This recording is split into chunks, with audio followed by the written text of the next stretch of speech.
The morning mist was still clinging to the heather-covered hills when Queen Elizabeth II stepped out of her Land Rover Defender, mud-splattered and practical, wearing a faded headscarf that had seen better decades.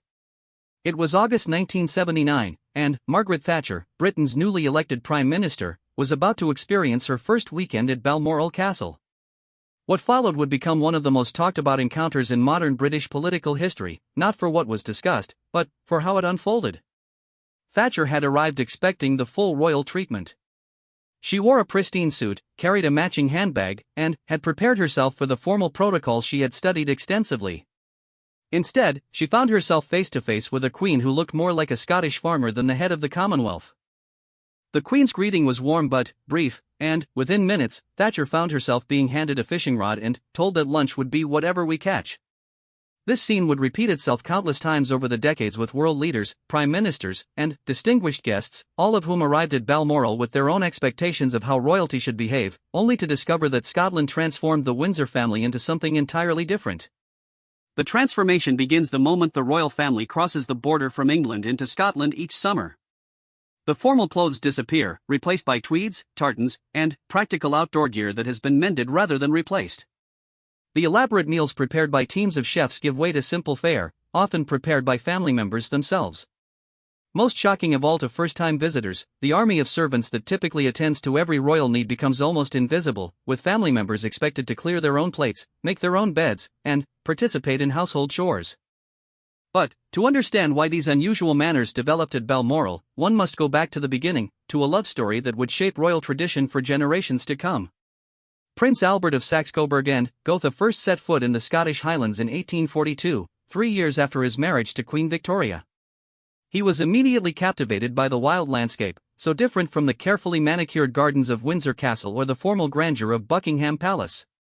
Here was a place where ancient clans had lived for centuries according to their own codes of honor and hospitality, where survival depended more on practical skills than ceremonial knowledge. Albert had grown up in the German countryside and had always felt constrained by the artificial formality of court life. In Scotland, he discovered something he had been searching for without even realizing it, a place where he could be a man first and a prince second. The Highland traditions of self-reliance, direct communication, and unpretentious living resonated deeply with his character. Victoria, initially more reluctant to embrace the rustic lifestyle, gradually found herself won over by her husband's enthusiasm and by the genuine warmth of the Scottish people they encountered. The local crofters and gillies treated them with respect but without the suffocating deference they experienced elsewhere. Here, a conversation could flow naturally without the constant awareness of rank and protocol that dominated their lives in London. The couple's first rental of Balmoral Castle in 1848 was intended as a brief summer retreat. The original castle was a relatively modest building by royal standards, lacking many of the conveniences they were accustomed to. But, rather than demand renovations to bring it up to royal standards, Albert made a decision that would echo through generations: they would adapt themselves to Scotland rather than forcing Scotland to adapt to them. This philosophy manifested in countless small ways. When the water pump broke, Albert fixed it himself rather than summoning a team of workmen from London. When supplies ran low, the royal couple made do with what was available locally rather than demanding special deliveries. Most significantly, they began to adopt the Highland custom of hospitality, where the host serves the guest personally as a mark of honor. The local Scottish staff at Balmoral initially found this behavior bewildering. They had been trained to maintain proper distance from their employers, to anticipate needs without being asked, and to remain invisible unless specifically summoned. Instead, they found themselves invited to share meals, asked for their opinions on local matters, and treated more as trusted advisors than servants. John Brown, who would later become Queen Victoria's most controversial companion, was among the first to experience this new approach to royal relationships. A simple gillie hired to assist with outdoor expeditions, Brown quickly discovered that Prince Albert was genuinely interested in learning Highland skills and customs. Rather than simply being guided through carefully planned activities, Albert wanted to understand how to read the weather, track deer, and navigate the moors using traditional methods. Brown's initial response was cautious. He had heard stories of visiting nobility who claimed to want authentic experiences but who quickly retreated to comfort when faced with real hardship. But Albert proved different. When a sudden storm caught them miles from shelter, Albert didn't demand immediate rescue but instead asked Brown to teach him how to construct an emergency shelter using only materials available in the Highland landscape. This incident became legendary among the Balmoral staff and marked a turning point in how the estate operated. Word spread quickly through the local community that these particular royals were willing to learn rather than simply expect to be served. The response was a gradual opening of Highland culture to the royal family in ways that had never happened before. Traditional Highland customs began to be incorporated into daily life at the castle. The ancient practice of communal meals, where everyone from the laird to the lowest worker shared the same table, was adapted for royal use. Family dinners became informal affairs where children were expected to serve themselves and engage in conversation with staff members who had been invited to join them. The Highland tradition of storytelling found new life in the Balmoral drawing rooms. Rather than formal entertainment brought in from London, evenings were filled with local tales, traditional music, and discussions of Highland history. Victoria, who had always been an avid diarist, began recording these stories and customs, creating an invaluable record of Scottish Highland culture at a time when it was rapidly changing due to modernization. Perhaps most significantly, the Highland concept of earned respect began to replace the automatic deference that characterized royal interactions elsewhere. At Balmoral, respect had to be earned through competence and character rather than simply inherited through bloodline.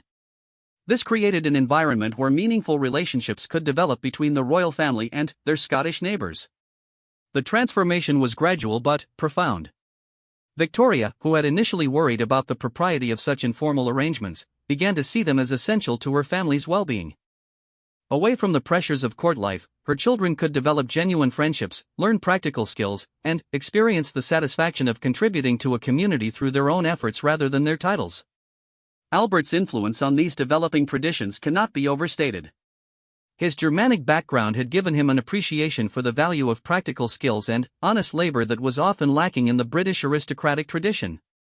He saw in Highland culture many of the values he believed were essential for strong character: self-reliance, loyalty, courage, and the ability to find joy in simple pleasures. The physical demands of Highland life also appealed to Albert's belief in the importance of physical fitness and outdoor activity. Rather than the sedentary lifestyle that characterized much of royal existence, Balmoral offered hiking, fishing, hunting, and other activities that required genuine physical effort and skill. The royal children were expected to participate fully in these activities, learning to handle setbacks and disappointments with the same grace they showed in success. As word of these unusual practices spread beyond Balmoral, reactions were mixed. Some members of the British establishment were horrified by reports of royalty engaging in what they considered common labor. Critics argued that such behavior diminished the dignity of the crown and confused the proper social order that kept society stable. But Albert and Victoria remained convinced that their Scottish experiment was beneficial not just for their family but for the monarchy itself. They believed that experiencing life outside the artificial bubble of court society would make them better rulers, more in touch with the realities faced by their subjects. The skills and perspectives they gained at Balmoral, they argued, made them more effective in their official duties rather than less. The annual migration to Scotland became increasingly important to the royal family's emotional and psychological well-being. Victoria later wrote that she felt she could only truly breathe freely during those summer months in the Highlands. The contrast with their London life was stark and deliberate. Where court life required constant awareness of precedence and protocol, Balmoral allowed for spontaneous decisions and genuine human connections. This foundation, laid in those early years of Victoria and Albert's Scottish sojourns, would prove remarkably durable. The customs and attitudes they established would be passed down through generations, surviving world wars, social revolutions, and dramatic changes in British society. Each subsequent generation would add their own touches to the Balmoral traditions, but the core principles established by Albert would remain constant: that true nobility comes from character rather than title, that honest work is honorable regardless of one's social position, and that genuine relationships require the willingness to be vulnerable and authentic.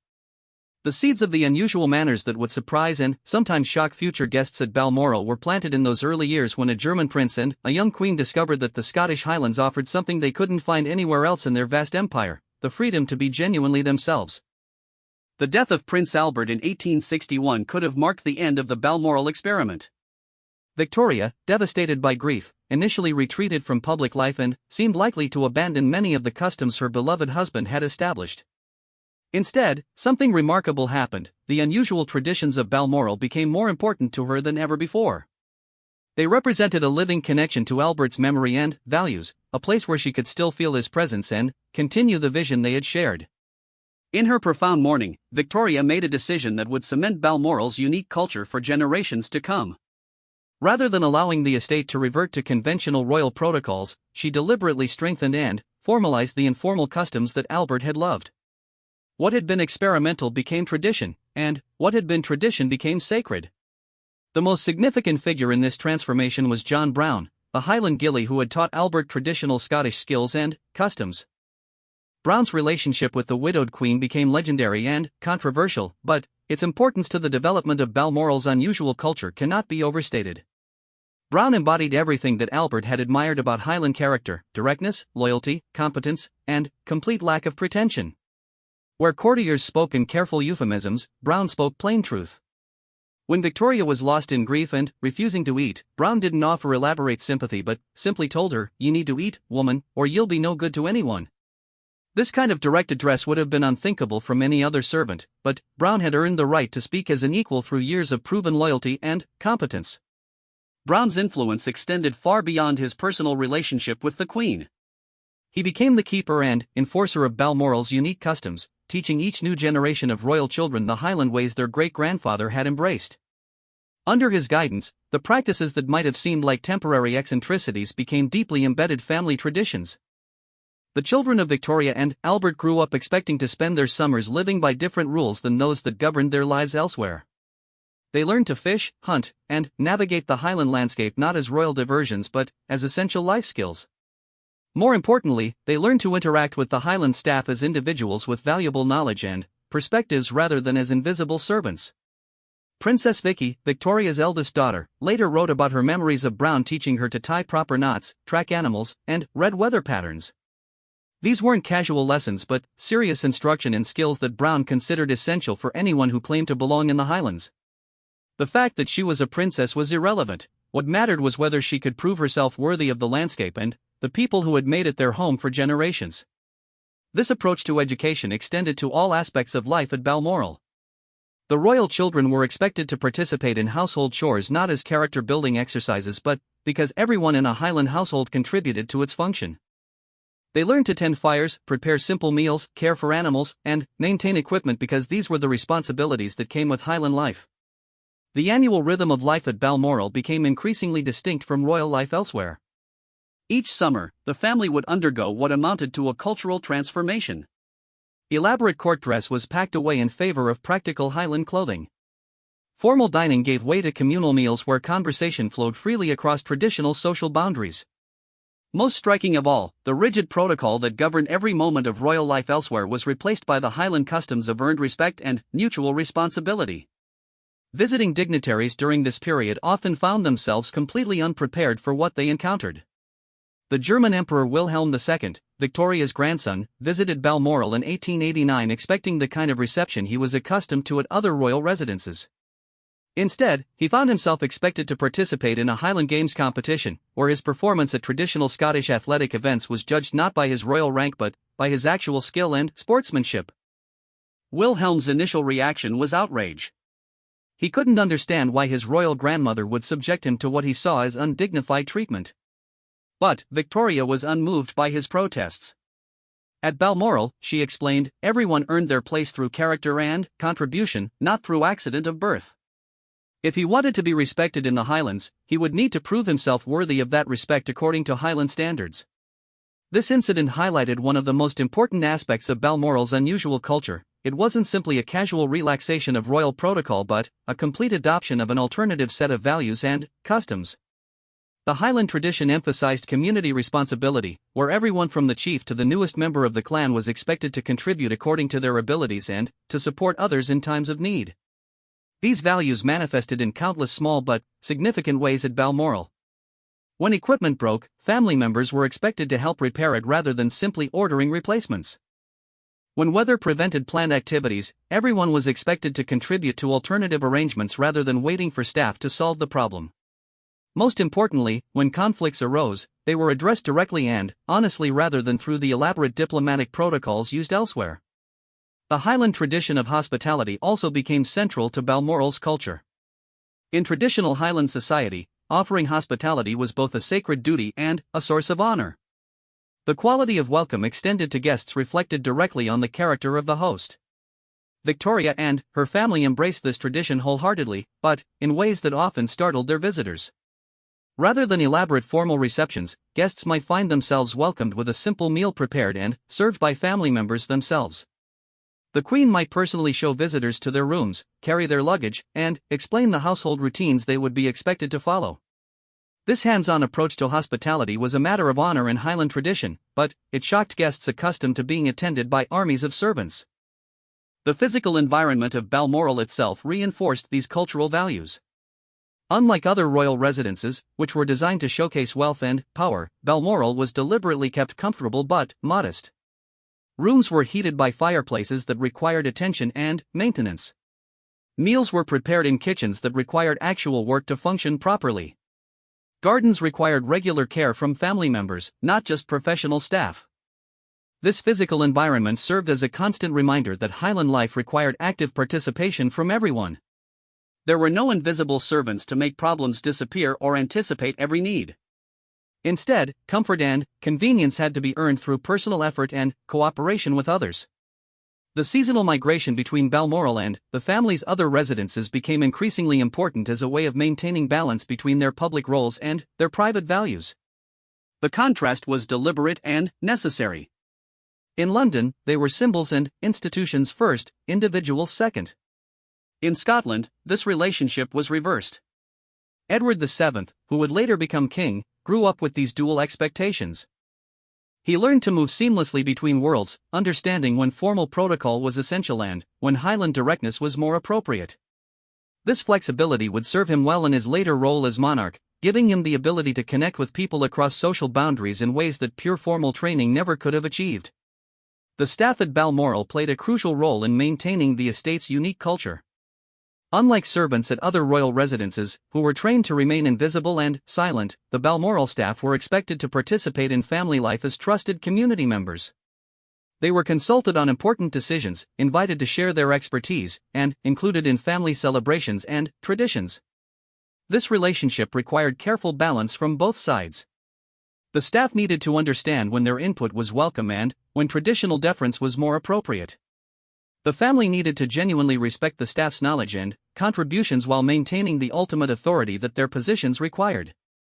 The success of this delicate balance became one of the defining characteristics of Balmoral's unusual culture. As Victoria aged, the preservation of these traditions became increasingly important to her. She saw them as Albert's greatest gift to the family, a way of ensuring that future generations of royals would maintain connection to authentic human values despite the artificial pressures of their public roles. She began documenting the customs and expectations that governed life at Balmoral, creating a kind of informal constitution that would guide future generations. These written records reveal the thought and intentionality behind what might appear to outsiders as mere eccentricity. Victoria understood that the Balmoral traditions served essential functions. They kept the royal family connected to practical realities, they fostered genuine relationships across social boundaries, and they provided a space where character could be developed away from the distorting pressures of public scrutiny. The success of these traditions during Victoria's reign established them as permanent features of royal life. By the time of her death in 1901, the annual transformation that occurred at Balmoral each summer had become as much a part of royal identity as the crown jewels or state ceremonies. Future monarchs would modify and adapt these traditions according to their own personalities and the changing times, but the fundamental principles established during Victoria's widowhood would remain constant. The unusual manners observed at Balmoral were no longer unusual to the royal family themselves. They had become simply the Balmoral way, a cherished alternative to the constraints of formal royal life that allowed genuine relationships and authentic character development to flourish. What began as Albert's romantic vision of Highland life had evolved into a sustainable tradition that would serve the royal family's emotional and psychological needs for generations to come. The 20th century brought unprecedented challenges to the British royal family, and nowhere were these challenges more apparent than in the clash between Balmoral's cherished traditions and the rapidly changing modern world. 2 world wars, social revolution, and the transformation of Britain from imperial power to modern democracy put enormous pressure on royal customs that had seemed immutable during Victoria's reign. Yet remarkably, instead of abandoning the unusual traditions of Balmoral, each generation found ways to adapt and strengthen them. King George V, who ascended to the throne in 1910, initially struggled with the informal atmosphere of Balmoral. His naval background had instilled in him a deep respect for hierarchy and protocol that seemed at odds with the Highland traditions of earned respect and community responsibility. However, a defining moment came in 1914, just as World War I was beginning to transform British society. The war brought unprecedented challenges to the royal estates.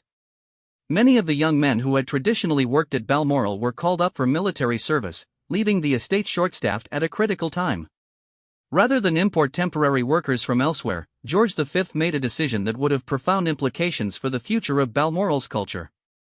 He announced that the royal family would take on greater responsibility for maintaining the estate themselves. What followed was perhaps the most dramatic example of the unusual Balmoral traditions in action. The King of England could be found each morning mucking out stables, repairing fences, and working alongside the remaining staff to keep the estate functioning. Queen Mary, despite her reputation for formality, learned to preserve food, tend vegetable gardens, and manage household supplies with the careful attention that wartime shortages demanded. Their children, who would later include the future Edward VIII and George VI, grew up during this period seeing their parents engaged in manual labor not as an emergency measure but as a natural extension of Highland values. The war had merely revealed what Balmoral had always taught, that genuine nobility came from contributing to the community welfare rather than simply enjoying its benefits. The experiences of this period had lasting effects on how the royal family understood their role at Balmoral. The artificial distinction between family and staff became even more blurred as everyone worked together toward common goals. The shared hardships and achievements created bonds that went far beyond traditional employer-employee relationships. Princess Mary, George V's only daughter, later recalled how these wartime experiences at Balmoral shaped her understanding of leadership and responsibility. She learned to judge people by their character and contribution rather than their social position, and to find satisfaction in work well done regardless of how humble that work might appear. These lessons would serve her well throughout her life of public service. The interwar period brought new challenges to Balmoral's traditions as British society grappled with changing social expectations and economic pressures. The old certainties of the Victorian era had been shattered by the war, and many aristocratic families found themselves struggling to maintain their traditional way of life. Some observers expected that royal lifestyle would also need to modernize, abandoning outdated customs in favor of more efficient and contemporary approaches. Instead, George V and Queen Mary made the opposite choice.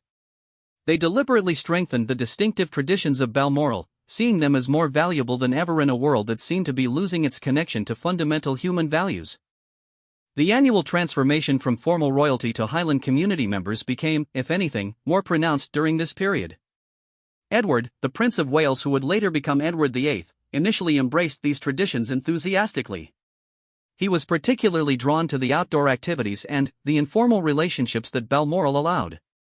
His natural charm and athletic abilities made him popular with the Highland staff, and he seemed to embody the ideal of royal character that Albert had envisioned decades earlier. However, Edward's relationship with Balmoral became complicated as he grew older and began to chafe against the responsibilities that came with his position. The Highland traditions demanded genuine commitment and character development, not just superficial charm. When Edward began to show more interest in the glamour and excitement of international society than in the steady, unglamorous work of community building, tensions began to emerge. The abdication crisis of 1936 brought these tensions to a head. Edward's decision to give up the throne for the woman I love was seen by many at Balmoral not just as a political crisis but as a betrayal of the values the estate represented. The Highland tradition emphasized duty to community above personal desire, and Edward's choice seemed to reject everything that Balmoral had tried to teach him. George VI, who reluctantly assumed the throne after his brother's abdication, initially felt completely unprepared for royal duties. His stammer and natural shyness made public appearances difficult, and he doubted his ability to provide the leadership that the country needed. However, his deep connection to Balmoral and its traditions would prove to be one of his greatest strengths as monarch. Unlike his brother, George VI genuinely embraced the Highland values of quiet competence and steady reliability. He had always been more comfortable with the hands-on aspects of Balmoral life than with the glamorous social world that had attracted Edward. When he became king, he drew on the lessons learned in the Highland community to develop his own style of leadership. The outbreak of World War II in 1939 provided the ultimate test of Balmoral's influence on royal character. While London was being bombed and the future of the monarchy seemed uncertain, George VI and Queen Elizabeth, later the Queen Mother, found strength in the values that Balmoral had taught them. Their decision to remain in London during the Blitz, sharing the dangers faced by their subjects, reflected the Highland principle that leaders must stand with their community in times of hardship. Meanwhile, at Balmoral itself, the war brought even more dramatic changes than those experienced during World War I. The estate became a working farm, with every available piece of land converted to food production. The royal family spent their wartime visits engaged in agricultural work, food preservation, and maintaining essential services. Princess Elizabeth and Princess Margaret, still children, learned to milk cows, gather eggs, and help with harvesting alongside evacuated children from Edinburgh and Glasgow. These wartime experiences created some of the strongest bonds ever forged between the royal family and the Highland community. Shared hardship and common purpose broke down the last vestiges of artificial social barriers, creating relationships based purely on mutual respect and affection. The children who spent those war years at Balmoral, both royal and commoner, formed friendships that would last for decades. Princess Elizabeth's experiences during this period were particularly significant for the future of Balmoral's traditions. She learned to drive trucks, operate farm equipment, and take responsibility for complex logistical challenges. More importantly, she learned to lead through example rather than authority, earning respect through competence and character rather than demanding it through rank. The post-war years brought new prosperity to Britain but also new challenges to traditional institutions. The welfare state, changing social attitudes, and the dissolution of the British Empire forced the monarchy to redefine its role in modern society. Many observers expected that ancient traditions like those preserved at Balmoral would finally be abandoned as irrelevant to contemporary life. Instead, the young Princess Elizabeth, who would become Queen Elizabeth II in 1952, found these traditions more relevant than ever. The lessons learned at Balmoral about genuine leadership, community responsibility, and the importance of character over status provided exactly the foundation she needed to navigate the complex challenges of modern monarchy. When Elizabeth brought her own children to Balmoral, she was determined to ensure they received the same grounding in Highland values that had served her so well. Prince Charles, Princess Anne, Prince Andrew, and Prince Edward all learned to fish, hunt, and navigate the Highland landscape, but, more importantly, they learned to contribute to community life and to judge others by their character rather than their status. The presence of Prince Philip, the Duke of Edinburgh, added new dimensions to Balmoral's traditions while maintaining their essential character.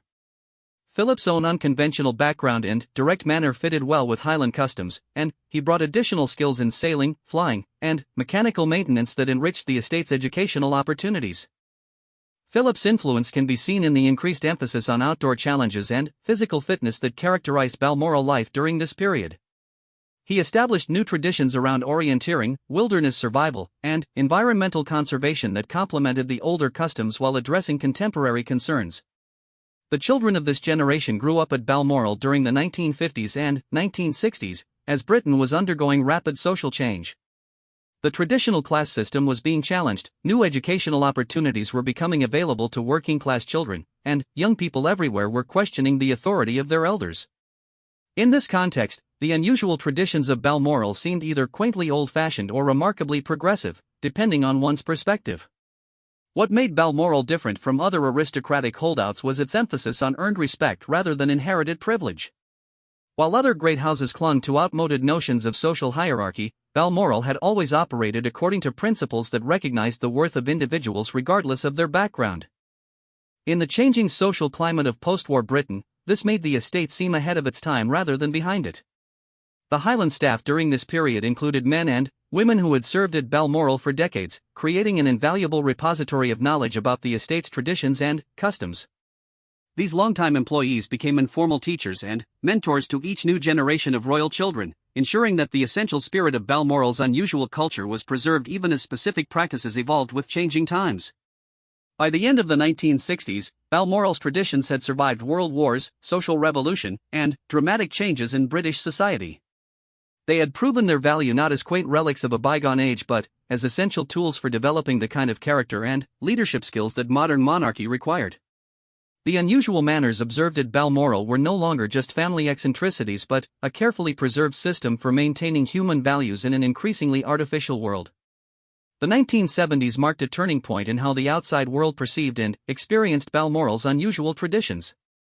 As media coverage of the royal family intensified and public interest in their private lives grew, the distinctive customs of the Highland estate began to attract attention from journalists, politicians, and foreign dignitaries who had previously heard only rumours about the Queen's Scottish retreat.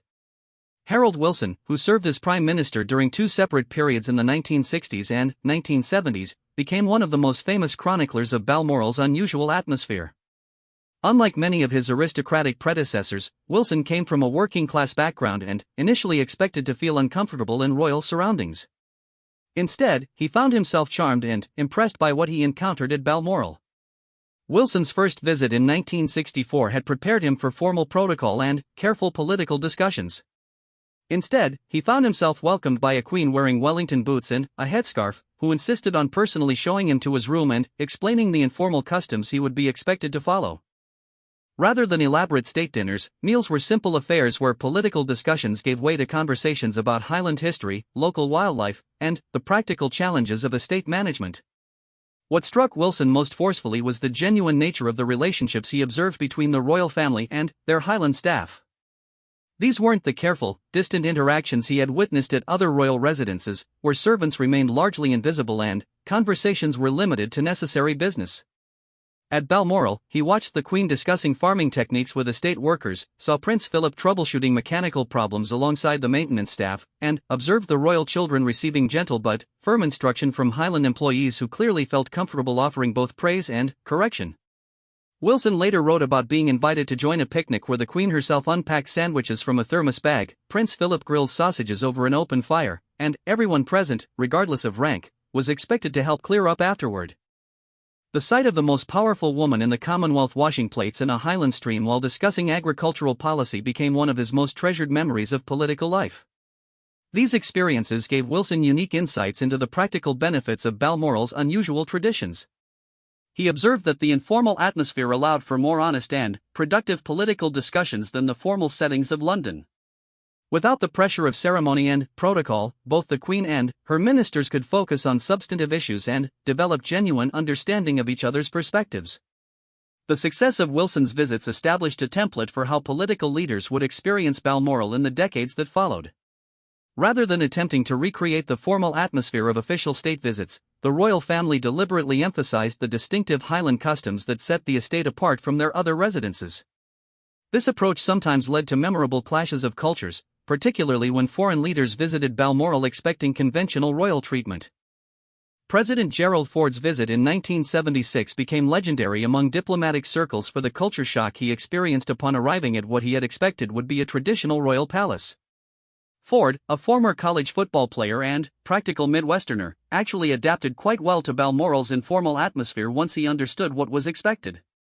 However, his security detail and diplomatic staff were less prepared for an environment where the Queen might suddenly decide to take an impromptu hike across the moors or where formal dinner plans could be abandoned in favor of a barbecue if the weather proved particularly beautiful.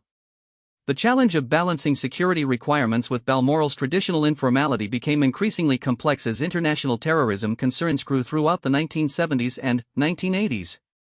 The Highland custom of spontaneous outdoor activities and informal interaction with local residents conflicted with security protocols that demanded careful planning and controlled environments.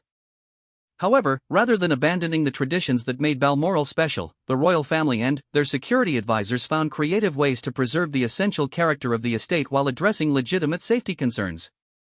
This required careful negotiation between Highland customs and modern realities, but the commitment to maintaining Balmoral's unique atmosphere remained paramount. The late 1970s and early 1980s also saw significant changes in the composition of the royal family, as a new generation came of age and brought their own perspectives to Balmoral's traditions. Lady Diana Spencer's introduction to the estate in 1981, shortly before her engagement to Prince Charles was announced, provided a fascinating case study in how the Highland customs affected newcomers to the royal family. Diana's background had prepared her for certain aspects of aristocratic country life, but nothing had prepared her for the particular combination of informality and expectation that characterized Balmoral. She found herself welcomed warmly but also expected to participate fully in activities ranging from Highland games to sheep herding, often under the critical but affectionate supervision of longtime staff members who had taught previous generations of royals the same skills. The Highland staff's assessment of Diana became crucial to her acceptance within the royal family. Unlike the formal court circles of London, where acceptance often depended on mastering complex social protocols, Balmoral operated according to Highland standards of character judgment. Could she handle herself competently in outdoor activities? Did she treat staff members with genuine respect rather than condescending courtesy? Could she contribute meaningfully to community activities rather than simply participating for show?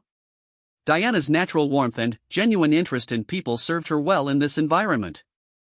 The Highland staff, who had seen countless aristocratic visitors over the decades, quickly recognized her authentic desire to learn and contribute.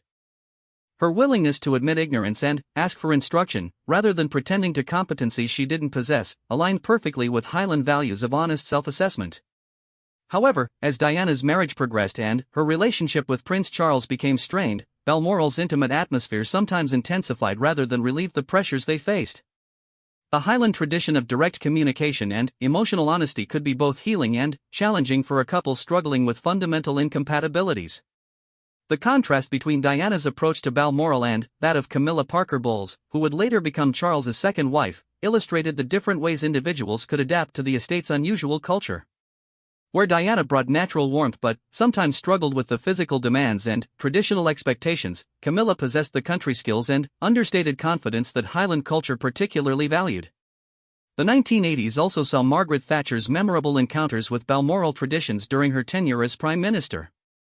Thatcher's meetings with the Queen at Balmoral became the stuff of political legend, not because of any policy disagreements, but because of the cultural clash between Thatcher's formal, urban sensibilities and the deliberately informal Highland atmosphere.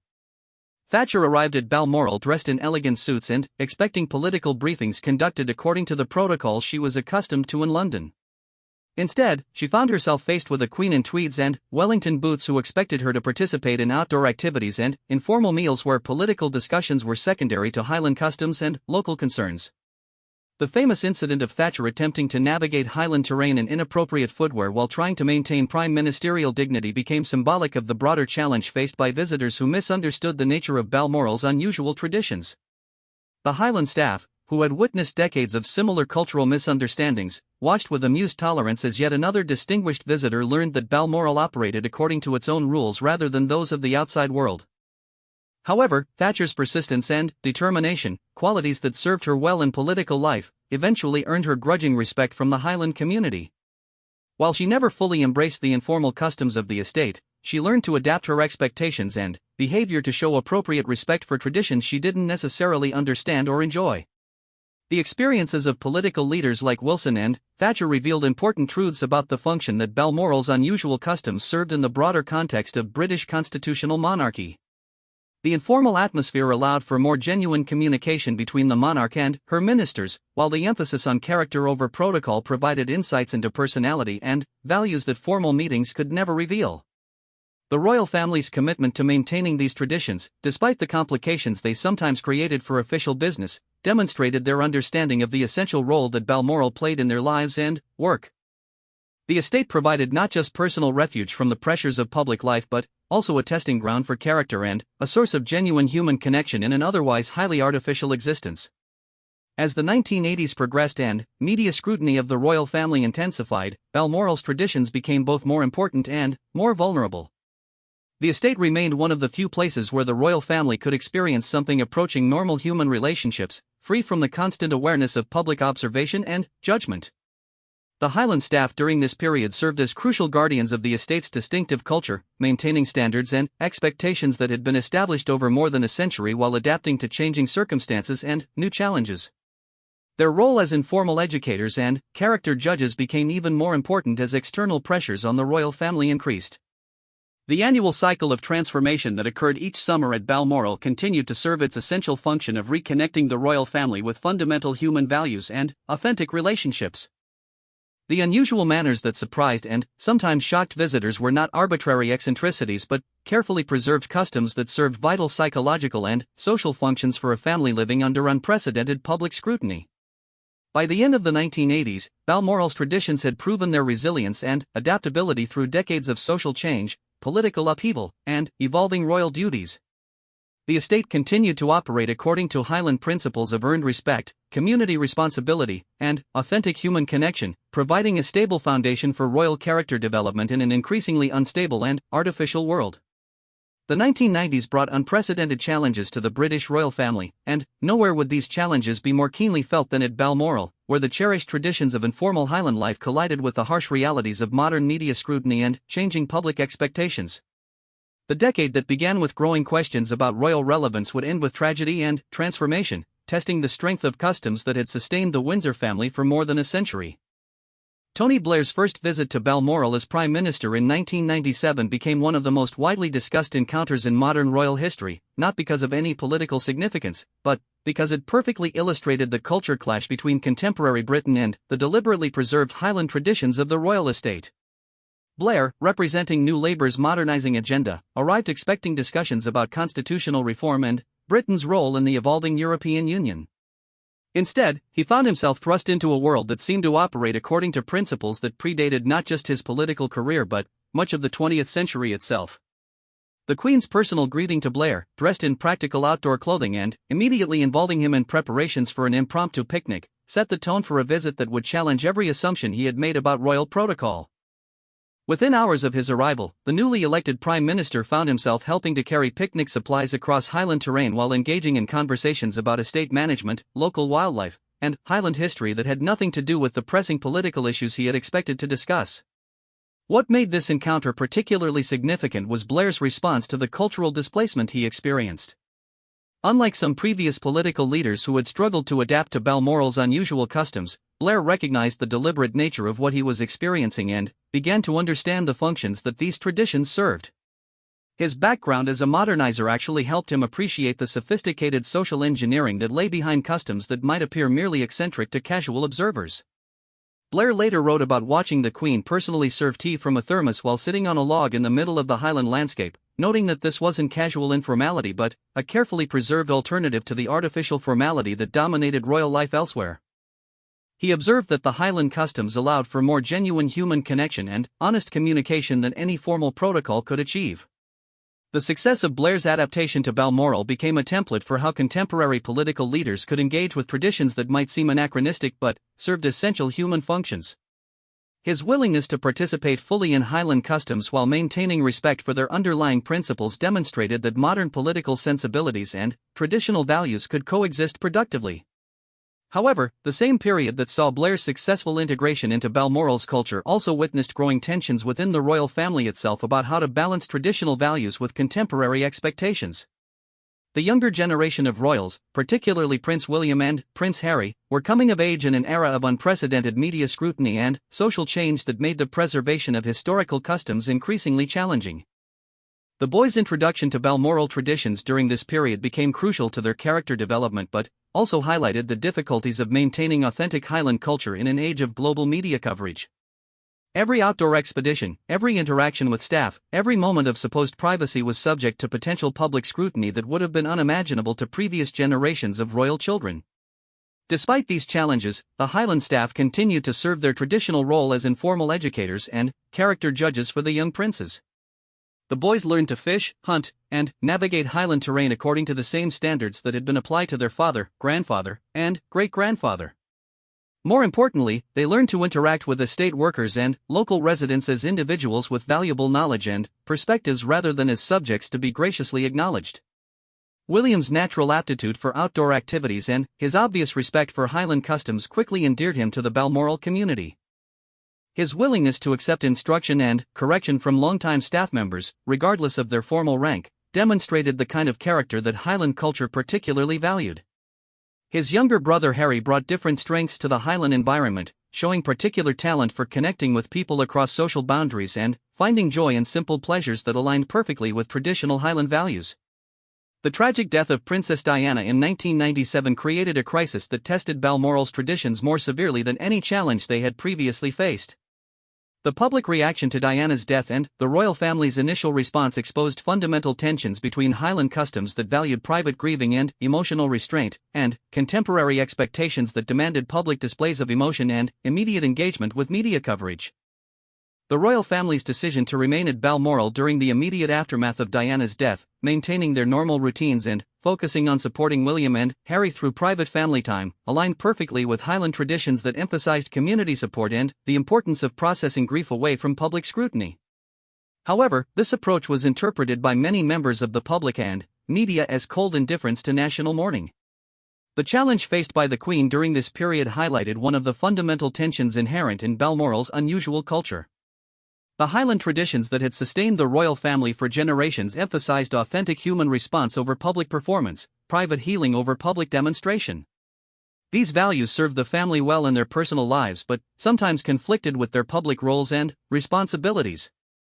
The eventual resolution of this crisis required careful navigation between Highland principles and contemporary expectations. The Queen's decision to return to London and address the nation about Diana's death represented a compromise between traditional values and public duty that preserved the essential character of Balmoral's culture while acknowledging the realities of modern monarchy.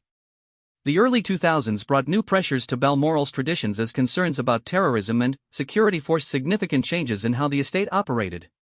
The Highland custom of spontaneous outdoor activities and informal interaction with local residents became increasingly difficult to maintain in an environment where every movement required security clearance and advance planning. However, rather than abandoning the traditions that made Balmoral special, the royal family and their advisors found innovative ways to preserve the essential character of Highland life while addressing legitimate security concerns. This required creative thinking and careful negotiation, but the commitment to maintaining Balmoral's unique atmosphere remained unwavering. The introduction of Catherine Middleton to Balmoral traditions before her engagement to Prince William provided another fascinating case study in how the Highland customs affected newcomers to the royal family. Catherine's middle-class background had not prepared her for aristocratic country life, but her natural outdoor enthusiasm and genuine respect for traditional skills aligned well with Highland values. The Highland staff's assessment of Catherine followed traditional patterns established over generations of royal relationships. Her willingness to learn fishing and shooting techniques, her respectful but friendly interaction with estate workers, and her obvious comfort with physical challenges and outdoor activities quickly earned her acceptance within the Balmoral community. More importantly, Catherine's approach to Highland traditions demonstrated an understanding of their underlying principles rather than mere compliance with surface requirements. She recognized that the informal atmosphere masked serious expectations about character and contribution, and she adapted her behavior accordingly. The marriage of William and Catherine in 2011 and the subsequent arrival of Prince George, Princess Charlotte, and Prince Louis brought new life to Balmoral's traditions while also highlighting the challenges of maintaining historical customs in a rapidly changing world. The young family's annual visits to the Highland estate continued the pattern of character education and cultural transmission that had been central to royal child-rearing for generations.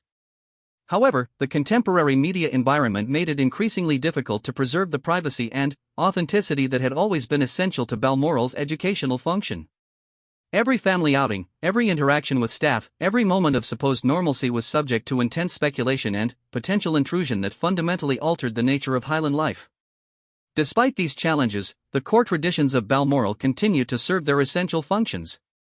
The annual transformation from formal royalty to Highland community members still provided crucial psychological and emotional benefits for the royal family. The emphasis on practical skills, authentic relationships, and earned respect remained as relevant to character development as it had been in Prince Albert's time. The Highland staff during this period continued to serve their traditional role as guardians of estate culture while adapting to contemporary realities. Their commitment to maintaining standards and expectations that had been established over generations provided stability and continuity in an increasingly unstable and artificial world. Queen Elizabeth II's continued devotion to Balmoral throughout her long reign demonstrated her understanding of the essential role that Highland traditions played in maintaining royal character and family cohesion. Her personal commitment to preserving these customs, despite the complications they sometimes created for official duties, ensured that future generations would inherit not just titles and responsibilities but also the cultural resources necessary to fulfill them effectively. The unusual manners observed at Balmoral, which had surprised and sometimes shocked visitors for more than a century, had proven their worth through decades of social change, political upheaval, and evolving royal duties. They were not arbitrary eccentricities but carefully preserved tools for maintaining human values in an increasingly artificial world. As the Queen entered the final decade of her reign, Balmoral's traditions stood as perhaps her most important legacy to future generations of the royal family. The Highland customs that had begun as Albert's romantic vision had evolved into an essential component of royal identity, providing the character foundation necessary for effective constitutional monarchy in the modern world. The story of Balmoral's unusual manners was ultimately a story about the human need for authenticity, community, and connection to fundamental values. In a world of increasing artificiality and isolation, the Highland traditions preserved at this remote Scottish castle offered timeless wisdom about what truly matters in human relationships and character development. The castle that had welcomed Victoria and Albert as young romantics in the 1840s continued to serve their descendants as a place where genuine humanity could flourish away from the distorting pressures of public life. The unusual manners that defined Balmoral were not relics of a bygone era but living traditions that remained as relevant to human flourishing as they had ever been.